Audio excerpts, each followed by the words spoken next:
بسم اللہ الرحمن الرحیم۔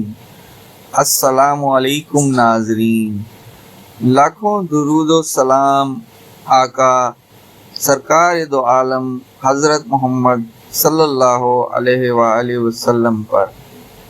حضرت خواجہ معین الدین چشتی رحمۃ اللہ علیہ نسلی اعتبار سے صحیح النسب سید تھے۔ آپ کا شجرہ عالیہ 12 واسطوں سے امیر المومنین حضرت علی ابن ابی طالب علیہ السلام تک پہنچ جاتا ہے۔ حضرت خواجہ 14 رجب 536 ہجری کو جنوبی ایران کے علاقے سیستان میں پیدا ہوئے۔ آپ کے والد گرامی خواجہ غیاث الدین حسن بہت دولت مند تاجر اور با اثر شخص تھے۔ کثرت مال کو قرآن حکیم میں سب سے بڑا فتنہ قرار دیا گیا ہے، مگر خواجہ غیاث صاحب ثروت ہونے کے ساتھ ایک عابد و زاہد انسان تھے۔ حضرت خواجہ معین الدین چشتی نے ایک دولت مند گھرانے میں بڑے ناز و نعم کے ساتھ پرورش پائی، مگر کہنے والے کہتے ہیں کہ عیش و عشرت کی فراوانی کے باوجود حضرت خواجہ رحمۃ اللہ علیہ میں بچپن ہی سے ایک عجیب انداز کی قناعت تھی۔ جس زمانے میں حضرت خواجہ معین الدین چشتی کی ولادت ہوئی وہ بڑا پرآشوب دور تھا۔ سیستان اور خراسان لوٹ مار کی زد میں تھے اور ہر طرف افراتفری کا عالم تھا۔ سیاسی انتشار نے انتہائی سنگین صورتحال اختیار کر لی تھی۔ سرسبز و شاداب علاقے میں آگ بھڑک رہی تھی اور خوبصورت شہر کھنڈروں میں تبدیل ہوتے جا رہے تھے۔ ملت اسلامیہ میں کئی فرقے پیدا ہو چکے تھے جو بڑی سفاکی اور بے رحمی سے ایک دوسرے کا خون بہا رہے تھے۔ باطنیوں کی ایک جماعت نے پورے ملک میں قتل و غارت کا بازار گرم کر رکھا تھا۔ سلجوقی خاندان کی یادگار سلطان سنجر اس علاقے کا حکمران تھا۔ اس کی شوکت و سطوت کی داستانیں دور دراز کے علاقوں تک مشہور تھیں کہ اچانک گردش ایام نے نئی کروٹ لی۔ تاتاریوں کا ایک وحشی گروہ جسے غز کے لقب سے یاد کیا جاتا تھا پوری طاقت کے ساتھ اٹھ کھڑا ہوا اور اس کے جبر و تشدد کو روکنے کے لیے سلطان سنجر اپنی فوجیں لے کر آگے بڑھا، مگر اسے تاتاریوں کے ہاتھوں شکست ہوئی۔ سیستان کا حاکم بڑی شجاعت سے لڑا مگر تاتاریوں کے ہاتھوں زندہ گرفتار ہو گیا۔ سلطان سنجر کو بڑی بے سر و سامانی کے عالم میں فرار ہونا پڑا۔ یہی وہ خون رنگ اور زہر آلود فضا تھی جس نے خواجہ غیاث الدین حسن کو ترک وطن پر مجبور کیا۔ آپ اپنی بیوی اور بچے کو لے کر خراسان چلے آئے۔ اس وقت حضرت خواجہ معین الدین چشتی رحمۃ اللہ علیہ مبارک 1 سال کے قریب تھی۔ خواجہ غیاث کا خیال تھا کہ انہیں ارض خراسان میں کوئی نہ کوئی جگہ عافیت ضرور مل جائے گی، مگر گردش و ماہ و سال کی وہی تیور تھے اور جاں گداز فتنے یہاں پر بھی چین سے نہیں رہنے دیتے تھے۔ خواجہ غیاث نے اپنے فرزند کی تعلیم و تربیت کے لیے بڑا اہتمام کیا۔ اس وقت کے بڑے نامور استاد مقرر کیے گئے مگر خراسان کی صورت روز بروز بگڑتی چلی گئی۔ 549 ہجری میں خونی سیلاب انسانی سروں سے گزر گیا۔ اس وقت حضرت خواجہ معین الدین چشتی رحمۃ اللہ علیہ کی عمر شریف 13 سال تھی۔ مولانا عبدالحلیم شرر ملت اسلامیہ کے انتشار کے بارے میں اس طرح رقم تراز ہیں کہ 549 ہجری میں سلطان سنجر ترکان غز کے مقابلے میں دوبارہ شکست ہوئی اور اسے گرفتار کیا گیا۔ اب ملک کا کوئی حامی و نگران نہیں رہا اور بے گناہ لوگوں کی قسمت یک بیک وحشی درندوں کے ہاتھوں، بے رحم لٹیروں کے ہاتھوں میں دے دی گئی۔ وہ درشت مزاج اور وحشی فطرت کے لوگ خراسان کے علاقے میں گھس آئے، طوس اور نیشاپور کو بڑی بے رحمی سے لوٹا، خواتین کو جہاں پایا بے حرمتی کی، ان کی عصمتیں خراب کی اور انہیں بے حرمت و بے آبرو کیا۔ عورتوں اور لڑکوں کو پکڑ لیا گیا اور غلام بنا لیا گیا، تمام مسجدیں برباد کر دیں، مکانات منہدم کر دیے۔ نیشا پور میں ظالموں نے ایسا ظلم، اس قدر خون بہایا کہ اپنے خیال میں انہوں نے ایک شخص کو بھی زندہ نہیں چھوڑا۔ شاذر و نادر ہی کوئی ایسا خوش قسمت تھا جو کہیں چھپ چھپا کر بچ گیا ہو۔ ہر طرف لاشوں کے انبار لگا دیے تھے۔ بہت سے لوگوں نے جامع مسجد میں پناہ لی اور اندر سے دروازے بند کر لیے، مگر یہ وحشی اپنے آپ کو مسلمان سمجھتے تھے۔ انہوں نے مسجد کے دروازے کلہاڑیوں سے چیر ڈالے اور خاص طور پہ ان مسلمانوں میں جو خداوند ذوالجلال کا دامن عافیت اور دینداروں کے نزدیک دارالامان تھا، گھس کر سب کو مار ڈالا۔ یہی حالت وہاں کے عالی شان بیمارستان دارالشفا کی ہوئی، جس کی عمارت ایک قلعے میں تھی۔ یہاں سے لوگوں نے اس میں پناہ لی، مگر وہ وحشی وہاں بھی داخل ہو گئے اور جو بھی ملا، خواہ وہ بیمار ہو یا مریض، زخمی تھا یا جراح، بلا امتیاز سب کو جام فنا پلا دیا۔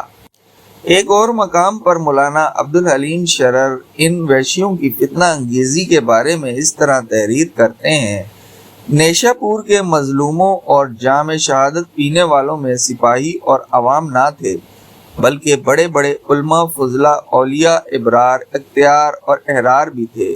تمام علماء اور شیوخ شہید ہوئے، کل صالحین اور متوفزین فنا کر دیے گئے۔ نیشا پور اس زمانے میں علم و فضل کا مخزن تھا، لہذا مدت ہائے دراز کے ذوق و علم نے جو کچھ سرمایہ علمی وہاں فراہم کیا تھا، وہ سب بھی خاک میں ملا دیا گیا اور کل کتب خانوں میں آگ لگا دی گئی۔ الغر مصیبتوں اور آفتوں کی اس المناک ماحول میں حضرت خواجہ معین الدین چشتی نے پرورش پائی اور اپنی آنکھوں سے مسلمانوں کے خون کے دریا بہتے دیکھے۔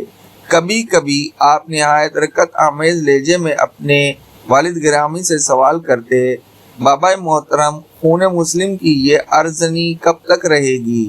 نو عمر فرزند کا یہ سوال سن کر حضرت خواجہ غیاث الدین رونے لگتے: بیٹے، یہ شرر با موسم، یہ خونی ہوائیں اہل ایمان کے لیے آزمائش ہیں، تمہیں صبر کرنا ہی پڑے گا۔ پھر ایک دن صبر کی تلقین کرنے والا بھی دنیا سے رخصت ہو گیا۔ خواجہ غیاث الدین حسن رحمۃ اللہ علیہ نے 551 ہجری میں وفات پائی۔ اس وقت حضرت خواجہ معین الدین چشتی کی عمر 15 سال تھی۔ آپ نے آنکھیں کھولتے ہی ہر طرف قیامت صغریٰ کے مناظر دیکھے۔ یہ ایک اور قیامت تھی جو پوری شدت کے ساتھ آپ کے قلب کے احساس پر نازل ہوئی۔ سارا مال و اسباب پہلے ہی برباد ہو چکا تھا، اب متاع عزیز بھی چھن گئی اور خواجہ معین الدین چشتی ایک شفیق و مہربان باپ کے سائے سے محروم ہو گئے۔ غیاث الدین حسن کی موت نے حضرت خواجہ معین الدین چشتی رحمۃ اللہ علیہ کو اس قدر متاثر کیا کہ آپ ہر وقت اداس اور مغموم رہنے لگے۔ ایسے نازک لمحات میں آپ کی والدہ ماجدہ حضرت بی بی نور رحمۃ اللہ علیہ نے بڑی استقامت کا ثبوت دیا اور بڑی حوصلے کے ساتھ بیٹے کو سمجھایا: فرزند، زندگی کے سفر میں ہر مسافر کو تنہا کی اذیتوں سے گزرنا پڑتا ہے۔ اگر تم ابھی سے اپنی تکلیفوں کا ماتم کرنے بیٹھ گئے تو یہ دشوار گزار راستہ کیسے طے کرو گے؟ اٹھو اور پوری توانائی کے ساتھ اپنا سفر شروع کرو، ابھی تمہاری منزل بہت دور ہے۔ یہ والد محترم کی محبت کا ثبوت نہیں کہ تم دن رات ان کی یاد میں آنسو بہاتے رہو۔ اولاد کی محبت یہ ہے کہ وہ بزرگوں کے خواب کی تعبیر پیش کریں، اور تمہارے باپ کا ایک ہی خواب تھا کہ ان کا بیٹا علم و فضل میں کمال حاصل کرے۔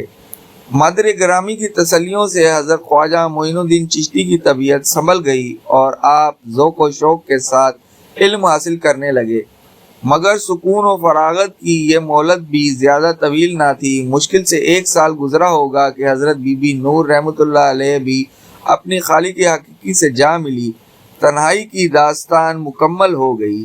اب حضرت خواجہ معین الدین چشتی اس دنیا میں اکیلے تھے۔ والد گرامی کی وفات کے بعد ایک باغ اور ایک چکی آپ کو ورثے میں ملی تھی۔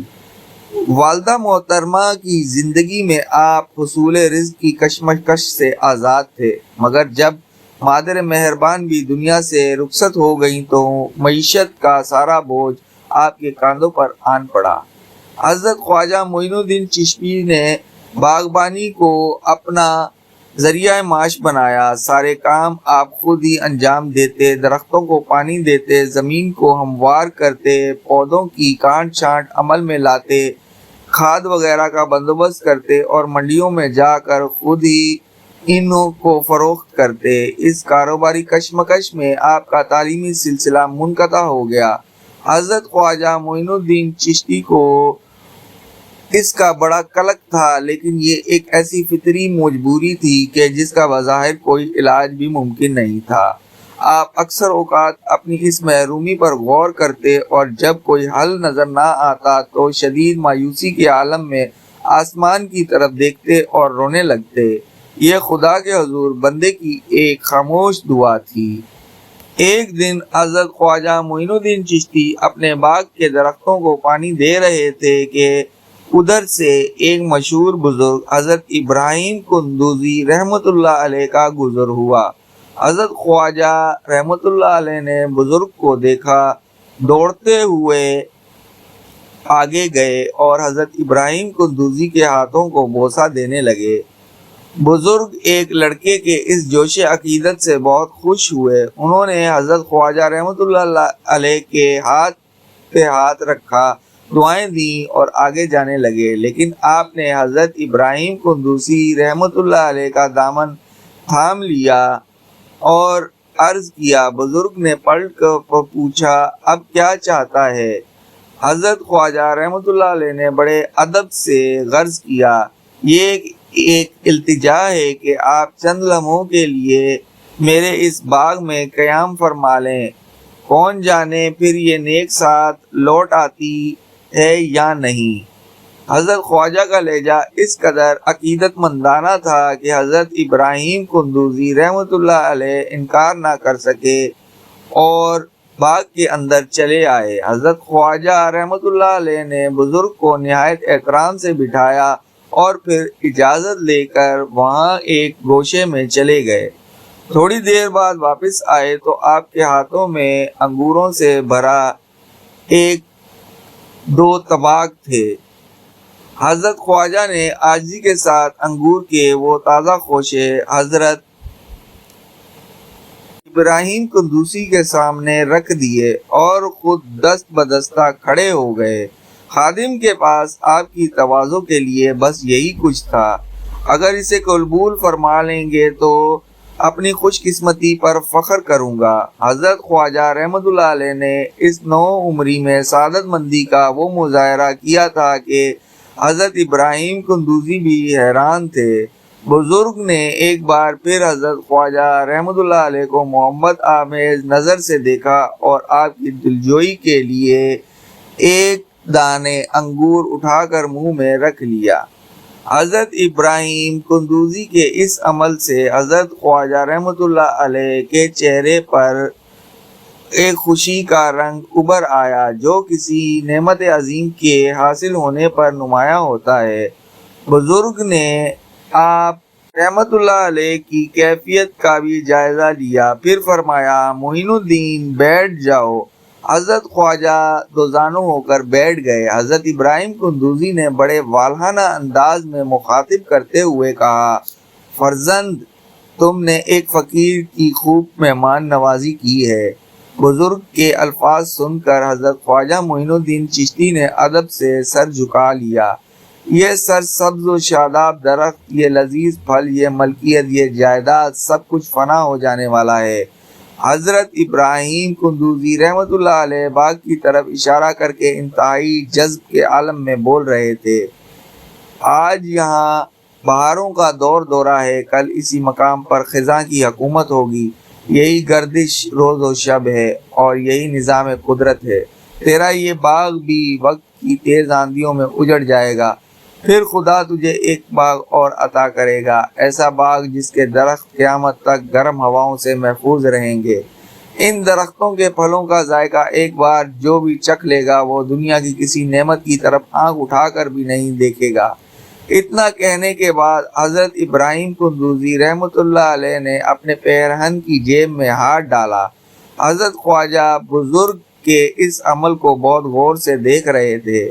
جب حضرت ابراہیم قندوزی کا ہاتھ جیب سے باہر آیا تو انگلیوں میں دبا ہوا سوکھی روٹی کا ایک ٹکڑا صاف نظر آ رہا تھا۔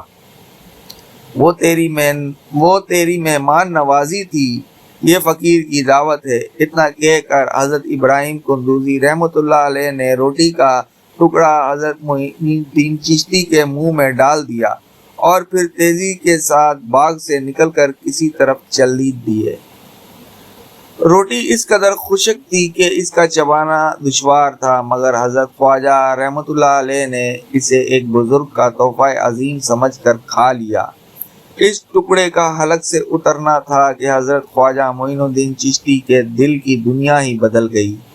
آپ کو ایسا معلوم ہونے لگا جیسے کائنات کی ہر شے فضول ہے۔ دوسرے دن حضرت خواجہ رحمۃ اللہ علیہ نے اپنا باغ اور چکی فروخت کر دی۔ آپ کے اس فیصلے پر تمام متعلقین حیران تھے۔ ان لوگوں نے حضرت خواجہ رحمۃ اللہ علیہ کو سمجھانے کی بہت کوشش کی، مگر آپ پر اثر نہیں ہوا۔ جائیداد کی فروخت کے بعد جس قدر رقم حاصل ہوئی، اسے آپ نے کھڑے کھڑے غریبوں اور محتاجوں میں تقسیم کر دیا۔ حضرت خواجہ رحمۃ اللہ علیہ کا یہ عمل عزیز و اقارب کے لیے اور بھی حیران کن تھا۔ بیشتر افراد کے نزدیک آپ کسی خلل دماغی کا شکار ہو گئے تھے، مگر کون جانتا تھا کہ حضرت خواجہ کے دل پر کیا گزری ہے اور ذہن کے کسی گوشے سے روشنی کی وہ لکیر پھوٹ رہی ہے جس نے دنیا کے تمام اجالوں کو دھندلا کر رکھ دیا ہے۔ حضرت ابراہیم قندوزی رحمۃ اللہ علیہ سے ملاقات اور پھر اپنا سارا مال و متاع اللہ کی راہ میں لٹانے کے بعد حضرت خواجہ معین الدین چشتی رحمۃ اللہ علیہ تحصیل علم کی طرف متوجہ ہوئے۔ آپ نے خراسان سے نکل کر سب سے پہلے مشرق کا سفر اختیار کیا۔ ان دنوں سمرقند و بخارا اسلامی علوم و فنون کے اہم مراکز سمجھے جاتے تھے۔ یہاں حضرت خواجہ نے سب سے پہلے قرآن کریم حفظ کیا، پھر تفسیر، فقہ، حدیث اور دوسرے علوم ظاہری میں مہارت حاصل کی۔ آپ کے اساتذہ میں کون کون بزرگ شامل تھے اس کا صحیح علم کسی کو نہیں، مگر بعض روایتوں سے اتنا ضرور پتہ چلتا ہے کہ آپ کے استادوں میں مولانا عصام بھی تھے اور انہیں بزرگ نے حضرت خواجہ کو قرآن کریم حفظ کرایا تھا۔ علوم ظاہری کی تکمیل کے بعد حضرت خواجہ معین الدین چشتی مرشد کامل کی تلاش میں اٹھ کھڑے ہوئے۔ اب آپ کا رخ عراق کی طرف تھا۔ راستے میں نیشا پور کا حضرت خواجہ عثمان رحمۃ اللہ علیہ کے گھر سکونت پذیر تھے۔ حضرت خواجہ معین الدین چشتی کے قدم بے اختیاری کے عالم میں خانقاہ چشتیہ کی طرف کھنچے چلے گئے۔ چشتی کا لفظ سب سے پہلے حضرت خواجہ اسحاق شامی کے نام کے ساتھ استعمال کیا گیا تھا۔ خواجہ اسحاق کا وطن شام تھا، مگر آپ نے تبلیغ و ہدایت کے لیے موضع چشت کو اپنا مرکز بنایا تھا۔ خراسان کے اطراف میں ایک چھوٹا سا قصبہ تھا، مگر اللہ نے اپنے صالحین بندوں کی دفعل اسے معروف مقام کو شہرت دوام بخشی۔ حضرت خواجہ معین الدین چشتی کچھ دن تک ایک عام طالب علم کی حیثیت سے حضرت عثمان ہارونی کی خدمت میں حاضر ہوتے رہے، مگر حضرت شیخ نے آپ کی طرف کوئی توجہ نہیں دی۔ حضرت خواجہ پر شدید مایوسی کا غلبہ ہوا۔ کئی بار عقل نے فریب دیا کہ یہاں تیرے مقدر کا کچھ نہیں ہے، دوسرے آستانے پر جا کر قسمت آزمائی کر۔ خیالات کی یہ سرکشی بڑی خوفناک تھی، لیکن آپ نے ہمت سے اس پر قابو پایا اور مسلسل حضرت خواجہ عثمان ہارونی کی بارگاہ میں حاضری دیتے رہے۔ ایک دن آپ نے اپنی خواہش کا اظہار کر دیا، میری دلی تمنا ہے کہ حضور مجھے مستقل غلامی کا شرف بخش دیں۔ حضرت خواجہ رحمۃ اللہ علیہ کا اشارہ آپ کی طرف تھا۔ حضرت عثمان ہارونی نے آپ کی اس خواہش کے جواب میں فرمایا، فرزند مجھ سے اپنا بار نہیں اٹھاتا جاتا تو پھر تمہارا بار گراں کیسے اٹھاؤں گا؟ حضرت عثمان ہارونی آپ کو ٹالنا چاہتے تھے، مگر حضرت خواجہ اصرار کرتے رہے۔ جہاں آپ کے سینکڑوں خادم ہیں، وہاں ایک غلام کے اضافے سے کیا فرق پڑے گا؟ یہ سب کے سب خوش فہمی میں مبتلا ہیں۔ حضرت عثمان ہارونی نے پھر اپنا دامن چھڑایا۔ یہ لوگ مجھے مرشد کامل سمجھتے ہیں، مگر ان نادانوں کو کیا خبر، ان کا پیر خود منزل کی تلاش میں ہے۔ ان لوگوں کی طرح میں بھی آپ سے حسن ظن رکھتا ہوں۔ حضرت خواجہ معین الدین چشتی رحمۃ اللہ علیہ اس طرح اظہار عقیدت کیا کہ حضرت عثمان ہارونی متاثر ہوئے بغیر نہ رہ سکے، اور پھر شیخ نے آپ کو اپنے حلقہ ارادت میں شامل کر لیا۔ حضرت خواجہ معین الدین چشتی اپنے پیر و مرشد کی خدمت میں تقریباً 2.5 سال تک حاضر رہے۔ شیخ جہاں بھی جاتے آپ غلاموں کی طرح ساتھ رہتے، ساری رات محض اس خیال سے جاگتے رہتے کہ کہیں پیر و مرشد کو کسی چیز کی ضرورت نہ پیش آ جائے۔ جیسے جیسے دن گزر رہے تھے، آپ کے جذبہ خدمت گزاری میں اضافہ ہوتا جا رہا تھا۔ مشہور روایت ہے کہ حضرت عثمان ہارونی نے انسانی ہجوم سے بچنے کے لیے قصداً اپنی ظاہری کمالات پر پردہ ڈال دیا تھا۔ لوگ آپ کا نام سن کر دور دراز کے مقامات سے چلے آتے تھے، مگر جب شیخ سے کسی کشف و کرامت کا اظہار نہ ہوتا تو مایوس ہو کر لوٹ جاتے۔ پھر یہ قصے عام ہو گئے کہ حضرت عثمان ہارونی ایک دنیا دار شیخ ہیں، ان کا روحانیت سے کوئی تعلق نہیں۔ خود حضرت خواجہ معین الدین چشتی بھی اپنے پیر و مرشد کے شب و روز کا بغور مشاہدہ کرتے رہتے تھے، اور عجیب اتفاق تھا کہ آپ نے اس طویل عرصے میں شیخ کی کوئی کرامات اپنی آنکھ سے نہیں دیکھی تھی۔ پھر ایک وقت ایسا بھی آیا کہ حضرت عثمان ہارونی کے بہت سے مرید اس بات پر خفا ہو کر چلے گئے کہ انہیں ابھی تک دست غیب حاصل نہیں ہوا تھا۔ ان مریدوں کے خیال میں شیخ ظاہری علم رکھتے تھے اور انہیں باطنی علم سے کوئی نسبت نہیں تھی۔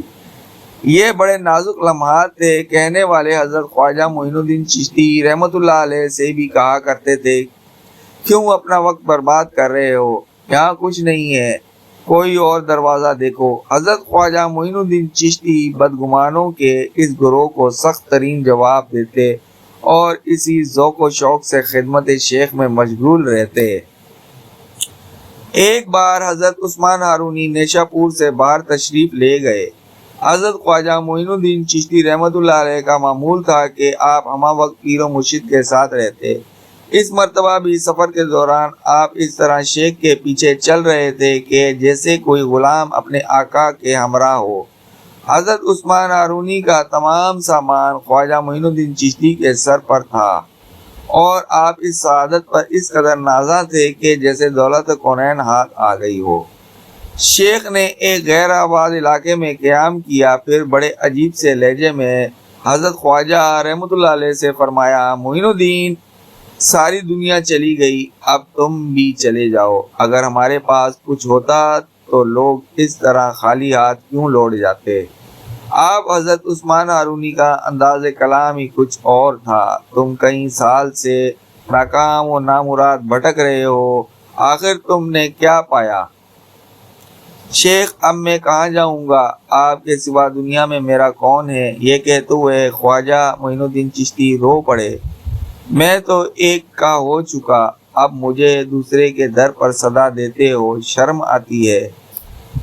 حضرت خواجہ رحمۃ اللہ علیہ کا یہ جواب سن کر حضرت عثمان ہارونی بے قرار ہو گئے اور آپ کو سینے سے لگا کر انتہائی رقت آمیز لہجے میں دعا فرمائی، اے خدائے ذوالجلال، معین الدین کو قبول فرما لے، اس نے میری بے سر و سامانی کے باوجود مجھے نہیں چھوڑا، تو بھی اسے زمین پر تنہا نہ چھوڑ۔ ابھی دعا کے الفاظ ختم نہیں ہوئے تھے کہ خواجہ معین الدین چشتی بارش نور میں نہا گئے۔ ایک تیز شعاع دل و دماغ کو چیرتی چلی گئی، یہاں تک کہ آپ کی آنکھوں کے سامنے سے تمام حجابات اٹھ گئے۔ معین الدین رحمۃ اللہ علیہ اب کیا نظر آتا ہے؟ حضرت عثمان ہارونی نے آپ کو علیحدہ کرتے ہوئے پوچھا۔ شیخ کے صدقے میں عرش سے تخت الثری تک دیکھ رہا ہوں۔ حضرت خواجہ نے زاروں قطار روتے ہوئے کہا، اللہ کا شکر ہے کہ تم سیراب ہو گئے، ورنہ عشق کے صحرا میں لوگ ایک بوند کو بھی ترس جاتے ہیں۔ شیخ نے فرمایا اور سفر کا ارادہ ترک کر کے واپس نیشا پور لوٹ آئے۔ در حقیقت یہ حضرت خواجہ کی طویل آزمائش تھی جو کم و بیش 2.5 سال جاری رہی۔ اس کے بعد حضرت عثمان ہارونی سے بے شمار کرامات ظاہر ہوئیں۔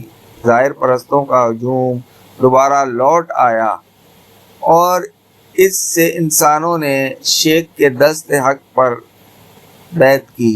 ہزاروں افراد نے ایک نگاہ کرم کی بھیک مانگی، مگر حضرت عثمان ہارونی یہی فرماتے رہے، جو کچھ میرے پاس تھا میں نے معین الدین چشتی رحمۃ اللہ علیہ کے حوالے کر دیا۔ اس سلسلے میں ایک روایت یہ بھی ہے کہ حضرت عثمان ہارونی حضرت خواجہ معین الدین چشتی کو لے کر مکہ معظمہ حاضر ہوئے تھے اور خانہ کعبہ کا طواف کرنے کے بعد شیخ نے بلند آواز میں فرمایا تھا، یا الہی معین الدین حاضر ہے، اپنے اس عاجز بندے کو شرف قبولیت عطا فرما۔ جواب میں ندائے غیبی سنائی دی، ہم نے اسے قبول کیا، بے شک یہ معین الدین ہے۔ مکہ معظمہ کے قیام کے بعد شیخ دربار رسالت مآب حضرت محمد صلی اللہ علیہ وآلہ وسلم میں حاضر ہوئے۔ پھر جیسے ہی وہ سرور کونین کی قربت حاصل ہوئی، حضرت عثمان ہارونی نے حضرت خواجہ معین الدین چشتی کو حکم دیا، معین الدین آقائے کائنات کے حضور سلام پیش کرو۔ حضرت خواجہ معین الدین چشتی نے گداز قلب کے ساتھ لرزتی ہوئی آواز میں کہا، السلام علیکم یا سید المرسلین صلی اللہ علیہ وآلہ وسلم۔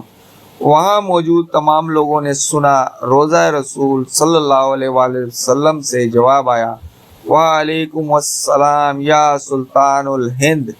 اس کے بعد شیخ نے حضرت خواجہ کو مبارکباد دیتے ہوئے فرمایا، معین الدین تم خوش نصیب ہو کہ تمہیں دونوں مقامات پر قبولیت کی سند عطا ہوئی۔ آئندہ بت خانہ ہند تمہاری سرگرمیوں کا مرکز ہوگا۔ اگرچہ وہاں کفر کی گہری تاریکی پھیلی ہوئی ہے، لیکن بالآخر تم وہاں اسلام کی شمع روشن کرنے میں کامیاب ہو جاؤ گے۔ اس طویل اور عریض ملک میں تم ہی سلطان کہلاؤ گے، جس سے رسول اللہ سے تاج سلطانی بخشا گیا ہو، وہ ہند کے تمام بادشاہوں پر غالب آ کر رہے گا۔ فرمودہ شیخ سن کر حضرت خواجہ رحمۃ اللہ علیہ نے خاک مدینہ کو بوسہ دیا اور روضہ رسول صلی اللہ علیہ وآلہ وسلم کی جالیوں کو پکڑ کر رونے لگے۔ جوش و گریہ اس حد تک بڑھا کہ آپ کی ہچکیاں بند گئیں اور اسی آوازاری کے درمیان میں حضرت خواجہ نے لرزتی ہوئی آواز میں کہا، تیرا غلام ہوں، اسی لیے شہنشاہ کہلاتا ہوں۔ حضرت خواجہ معین الدین چشتی کی سوانح لکھنے والے تمام تذکرہ نگاروں نے ان دونوں روایتوں کو پورے اعتماد کے ساتھ قلم بند کیا ہے، جس سے یہی تاثر ملتا ہے کہ یہ دونوں روایات مستند ہیں، مگر تصوف کو افیون سمجھنے والے مسلمانوں کے نزدیک ایسے سارے واقعات انتہائی نامعتبر قرار پاتے ہیں۔ یہاں اس طویل بحث میں الجھنے کی گنجائش نہیں، پھر بھی اس قدر وضاحت ضروری ہے کہ روحانیت انسان کا ذاتی تجربہ ہے۔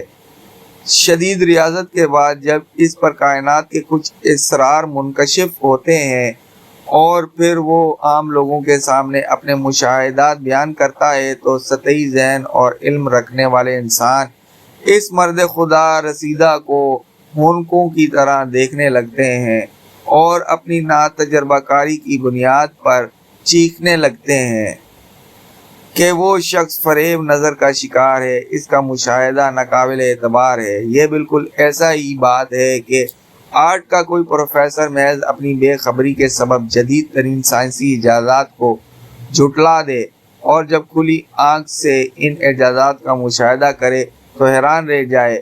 اولیاء کی کرامات پر بھی یہی مثال صادق آتی ہے۔